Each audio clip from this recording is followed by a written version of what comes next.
E aí, guris, questãozinha de boa do círculo de Moore, ele já começa nos fornecendo o x, o y e o xy. Como eu sei que o x é maior que o y, ele vai estar mais à direita do círculo de Moore. E como o y é menor que o x, ele vai estar mais à esquerda do círculo de Moore, certo? Aqui nesse caso, eu vou delimitar dois pontos, o x e o y.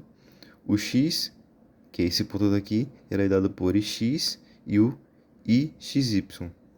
Como o xy é positivo, ele fica acima do eixo do xy, certo?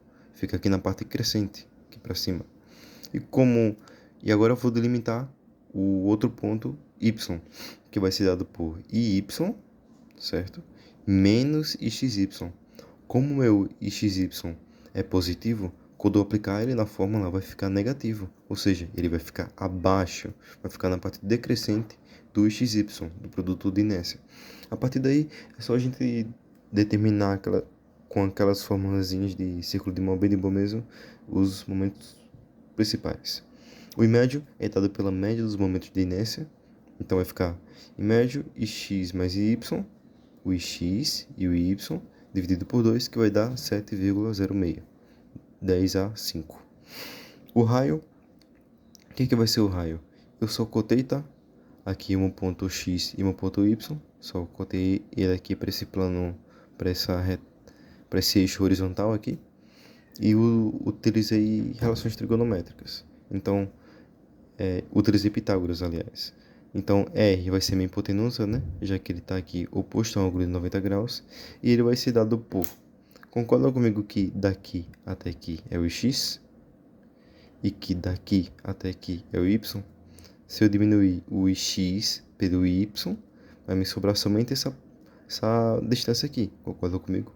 E se eu dividir por 2, vai me sobrar justamente a base do triângulo que eu estou aplicando o teorema de Pitágoras. Então, esse daqui já vai ser um dos catetos. O ix menos o y dividido por 2.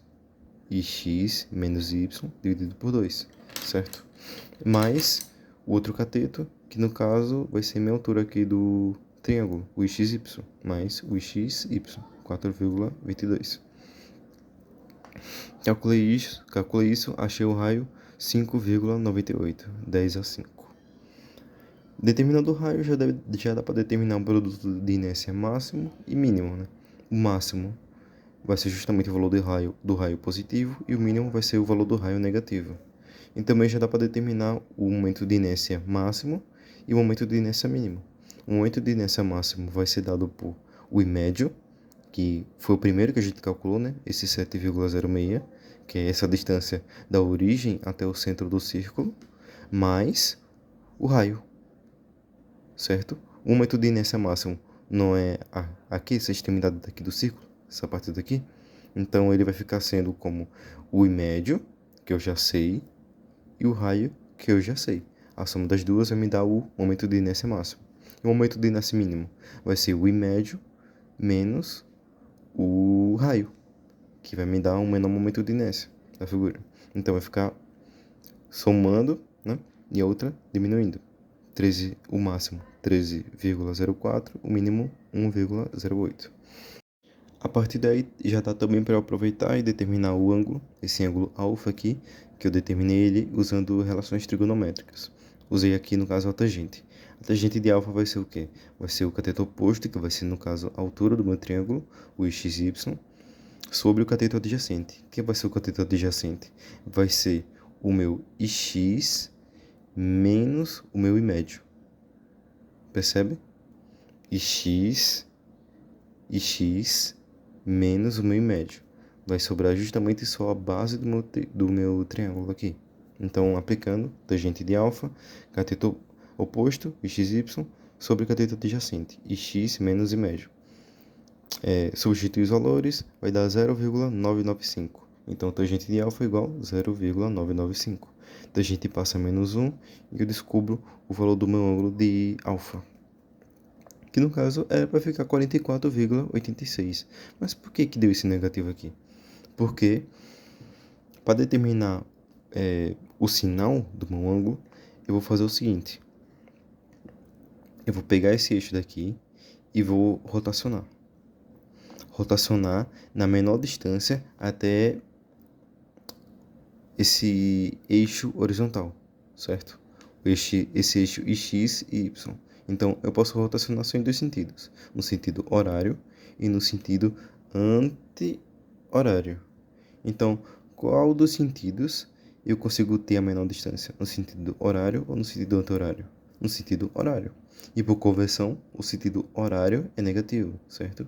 E o sentido anti-horário positivo. Então, como nesse caso o horário é a menor distância, ele vai ficar sendo negativo. Só que o que acontece? Esse ângulo daqui é o ângulo de geração no círculo. Quando eu vou fazer o ângulo de geração na figura, vai ser metade do ângulo de geração do círculo.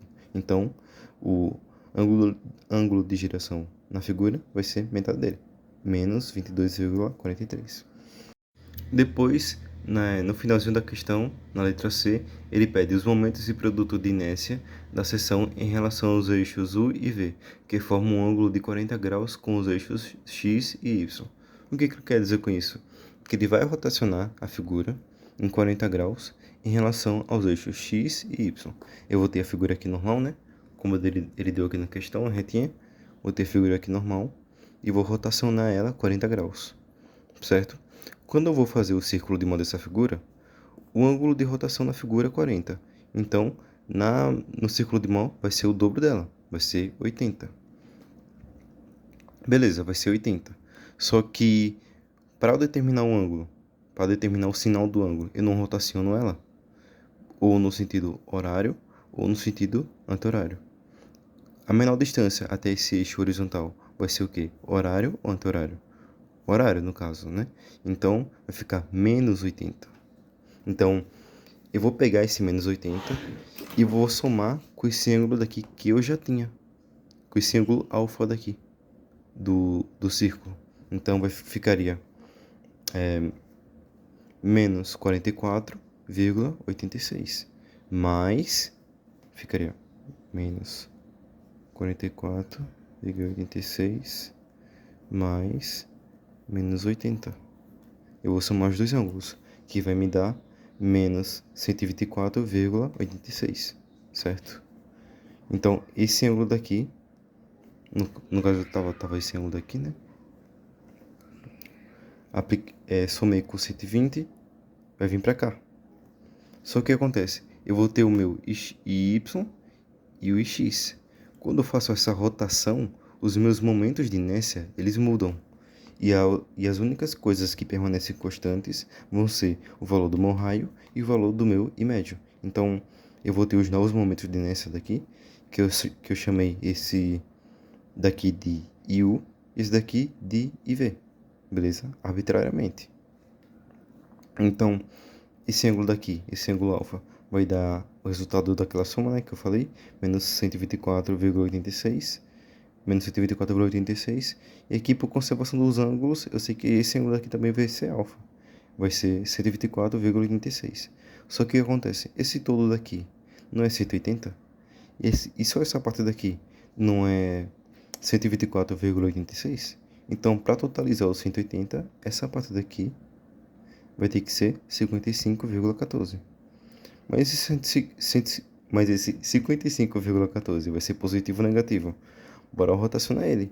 Vai ser mais fácil rotacionar até o eixo horizontal no sentido horário ou anti-horário? Horário, no sentido horário, ou no sentido anti-horário, que ficaria tipo toda essa geração aqui. Então, horário, né, no caso, a menor distância. Então, desculpa, no sentido anti-horário, né, a menor distância. No sentido anti-horário seria a menor distância. Então, por conta disso, ele continua positivo. Beleza? E a partir de agora é só determinar os meus novos momentos de inércia, né? Os meus IU, IV e o produto de inércia, o meu I, o V. E como é que eu vou fazer isso? Vocês concordam comigo que o meu IV vai ser igual ao I médio, que é a distância da origem até o centro do círculo de Mohn, mais essa distância daqui que eu não sei? Eu ainda não sei ela, mas eu tenho um ângulo. Eu consigo encontrar essa distância fazendo relações trigonométricas. Então, como é que eu vou achar essa distância daqui? Que está aqui junto ao ângulo. O que está junto, eu uso o cosseno, né? Já que está aqui do lado. Então, o cosseno de 55,14 vai ser igual a essa distância daqui que eu quero encontrar sobre a hipotenusa. Qual que vai ser minha hipotenusa? Aqui, o valor do raio, né? Justamente. Então, substituindo o valor do raio que a gente achou lá no começo, cadê? 5,98. Então, cateto adjacente sobre hipotenusa. Passando o 5,98 multiplicando, vai ficar essa distância vai ser igual a 3,42, certo? Então, qual que vai ser o valor do meu IV? Vai ser o meu I médio mais essa distância que eu acabei de encontrar, o meu 3,42. Então, I médio mais D1, essa distância, 7,06 mais 3,42, que vai dar 10,48. E qual que vai ser o valor do meu IU? Vai ser justamente o I médio menos essa distância. Então, o meu I médio menos essa distância, o meu D1. Então, 7,06 menos 13,42, que vai dar 3,64. E qual que vai ser o valor do meu IV? Do meu produto de inércia, o IUV. Concorda comigo que ele está no eixo vertical? Então, ele meio que seria essa altura daqui do triângulo. E como é que eu vou achar essa altura daqui do triângulo? Esse ângulo daqui está oposto a essa altura. Então, eu vou usar seno. Seno de 55,14. Seno de 55,14 vai ser justamente a minha incógnita, o I e o V, sobre a hipotenusa, que é o meu raio. Então, o raio passa multiplicando 5,98 vezes seno de 55,14, que vai dar 4,907. O meu produto de inércia novo vai ser o IUV igual 4,907. Finalizado.